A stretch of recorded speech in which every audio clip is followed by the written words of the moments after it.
everybody, Mr. Waller here, back at it again with this week's video lesson. This week, we're looking at the solo performance, the spotlight moment, the close-up moment, the monologue. So what is a monologue? A monologue is a one-person, solo performance that is done by one character. Mono means one person. Usually it's a very dramatic or pivotal moment for the character. A lot of times movie villains will do it like this. Now you respect me, because I'm a threat. That's the way it works. Turns out there are a lot of people, whole countries, who want respect, and they will pay through the nose to get it. How do you think I got rich? I invented weapons, and now I have a weapon that only I can defeat. And when I unleash it, I'll get... You sly dog! You got me monologuing! I can't believe... The whole speech where just Syndrome is talking, that's a monologue. It's a dramatic moment that one character gets to just kind of rant on stage for a little bit. Monologues are extremely important to master both in regular performances and most importantly for auditions. You will use a monologue in audition 9 times out of 10. Monologues are great for actors to show off exactly what they are capable of with their acting skills. So, in order for you to master them, let's talk about 2 important factors that go into them. The first is picking one out. The second is the actual performance of it. Are we ready? Are we ready to go? Click once if you're ready to go. I assume they're ready to go now. So with your monologue, you gotta find the right one. Honestly, this is a more difficult part than actually performing it, in my opinion. There's a lot of monologues out there, and a lot of them are not gonna work for whatever you're trying to do. Let's get as specific as we can about this to make sure you're picking out the right ones. When you pick out a monologue, you have to figure out what show you're auditioning for. It's important that you narrow down which one it is exactly to try and get a better monologue for it. For a comedic play, you want to audition with a comedic monologue. You don't want to mix up genres too much. You also want to make sure that the play you're auditioning for and your monologue's time period is the same. So you don't want to audition for a modern play with a Shakespeare monologue. That's not going to work well. That's not showing off the same style and acting techniques that you need to for that show. Once you narrow down the genre and the time period, it's time to either read a million plays or go search the internet. The internet's honestly the best thing to find monologues on.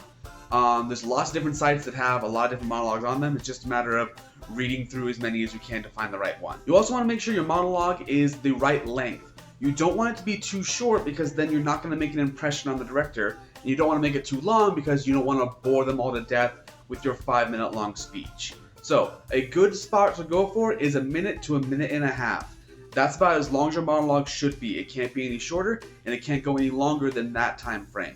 So keep that in mind when you're searching up monologues, and make sure when you are reading them and you're trying to figure out how long they are, you're acting them out as best you can. If you just read it, it's not going to be as long as it actually is, and if you just speak it, it might be shorter than if you actually perform it. So if you find one, do a mini performance of it before you select it to make sure it's long enough. Now this one is not required for the class, but it's important to know just in general. Usually you want to pick a monologue that's within your age range, meaning however you look, that's the age range you can go for. So because I'm a giant nerd, let's look at Spider-Man. So Tobey Maguire here. He was the first Spider-Man to be on screen. Look at him in all of his... Oh no, go away. Okay, yes, this is pizza time, yes. Maguire here does not really have the face anymore to pull off a high schooler. He didn't really back then. Actually, no one in this movie did. They all looked rather old for high school students.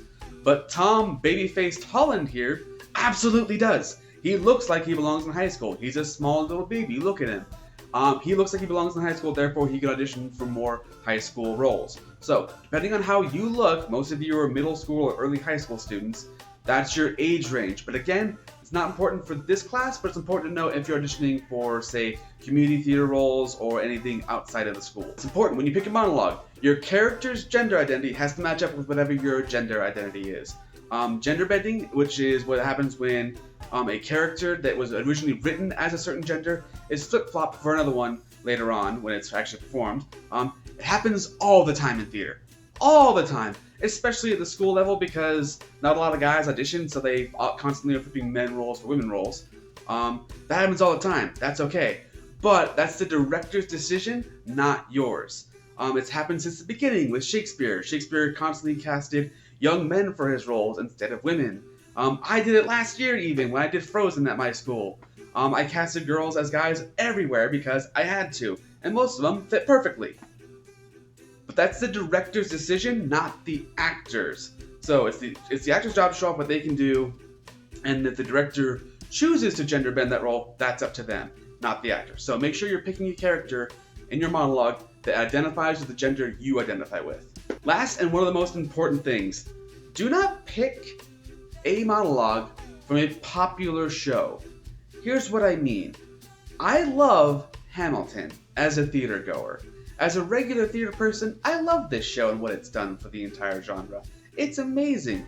As a theater teacher, I absolutely hate this show because every other student I have wants to either do a monologue or a song from it. It's so popular that I can't stand it.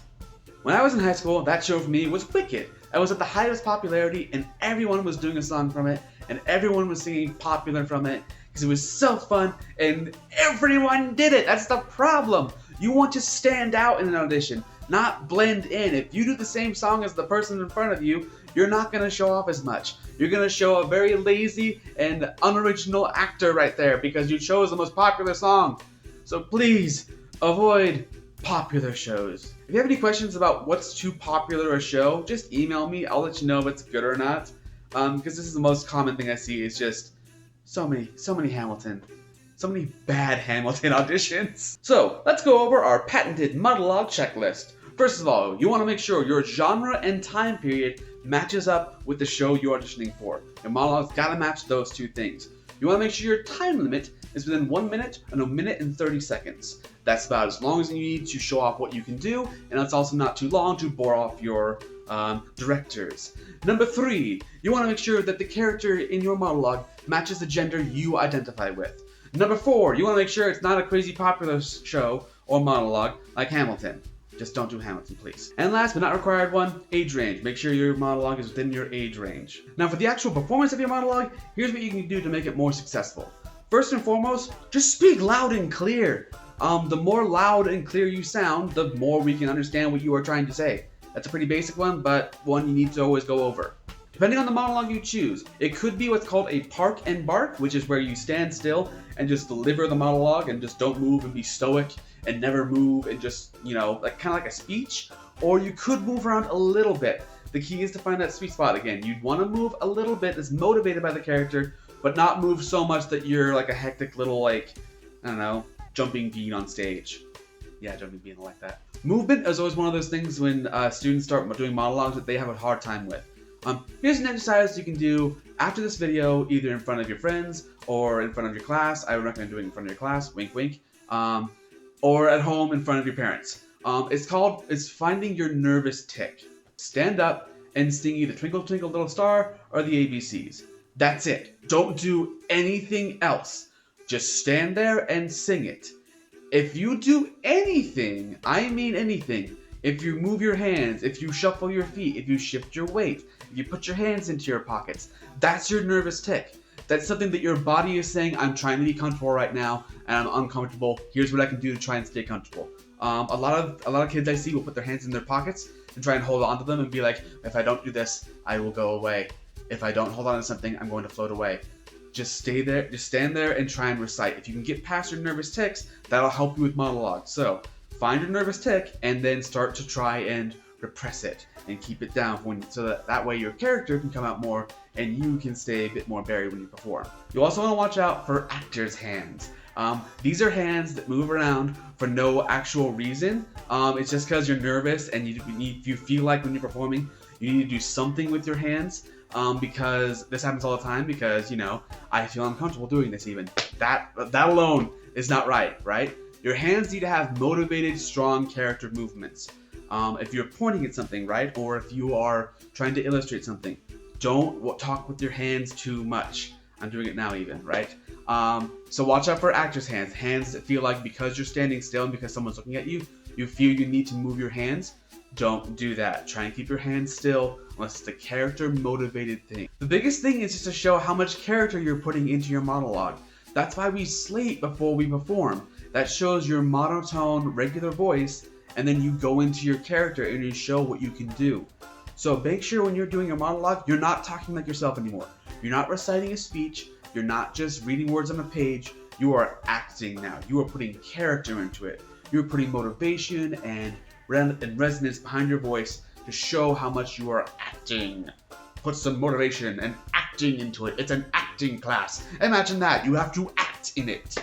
So here's your performance checklist. Number 1, you must make sure you're speaking loud and clear. Number 2, you must make sure you're not doing your nervous tics. Figure out what they are and try to repress them. And number 3, make sure you are being in character. In character whenever you perform. And then as soon as your monologue is over, you can cut back out and be your normal goofy self again. Haha! That's it for your monologue lesson. As always, if you have questions, please email me. That's what I'm here for. I'm here to help you. If you're in class now, I turn the time over to your in-classroom teacher. And if you're online, head into the modules and get started on this week's project. Thank you all so much for listening and being awesome. Stay safe, everyone. Stay awesome. And you're all doing great. Bye!